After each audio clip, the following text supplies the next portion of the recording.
I'm quite a big fan of the Freaky Friday films. I don't think any will ever beat the one with Lindsay Lohan and Jamie Lee Curtis because it's just absolutely magical. But I will always watch any other versions of it, and the latest one is the 1995 version.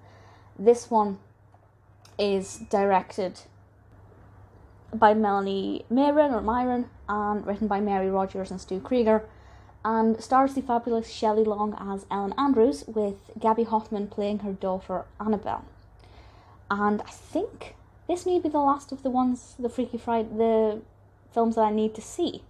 I'm not 100% confident about that, but I think I've seen them all at this stage. And this is maybe one of the better ones, definitely not as good as the one that I consider to be the best.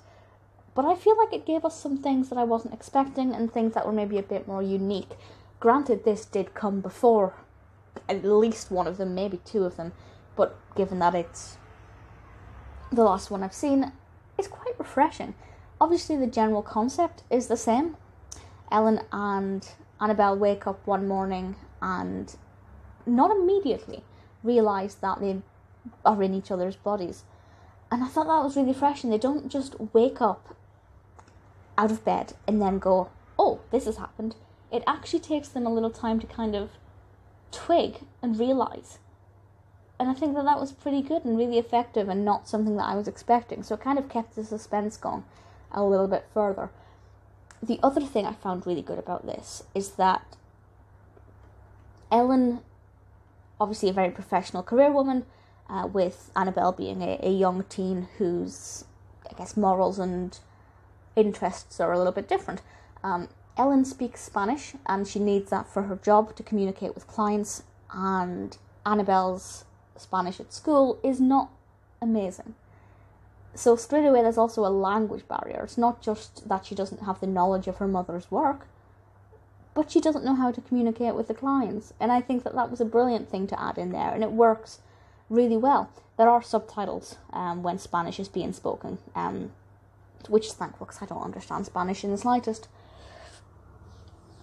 I really liked, watching them act in each other's as each other's characters.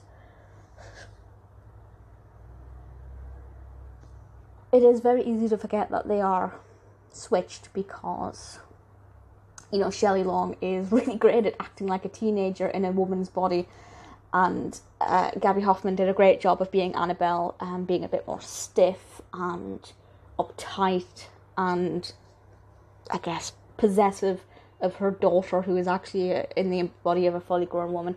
I love their performances. I think they did a great job of mirroring each other's mannerisms, and absolutely brilliant casting there. They worked really well together. One of my favourite scenes in this is quite near the beginning, actually. And I won't. It doesn't spoil any of the narrative, but basically Annabelle, Ellen in Annabelle's body is in a Spanish class at school, and she stands up and delivers a monologue in Spanish, and her teacher just looks at her and goes, "Annabelle." Absolutely brilliant, little lovely intonation there. There are certain facial expressions and things in this that just make it quite amusing and entertaining. I'm not going to sit here and pretend that it's anything unique compared to the other Freaky Friday films, but I did enjoy it. I didn't think it was scraping the barrel, because there are obviously a couple that come before this. I didn't think it was trying to copy anything beyond the basic premise. I watched it for Shelley Long, and I wasn't that bothered if it wasn't going to present anything unique. It didn't really present anything too unique, but there were bits here and there that I thought were quite good, quite different, that I hadn't expected. If you're a fan of Freaky Friday, absolutely give it a go. I think you'll enjoy it. Nothing will ever beat the 2003 one? Is it 2003 or 2005? Anyway, nothing will ever beat the Jamie Lee Curtis and Lindsay Lohan one. But I have to say, this is maybe my second favourite. It's pretty good.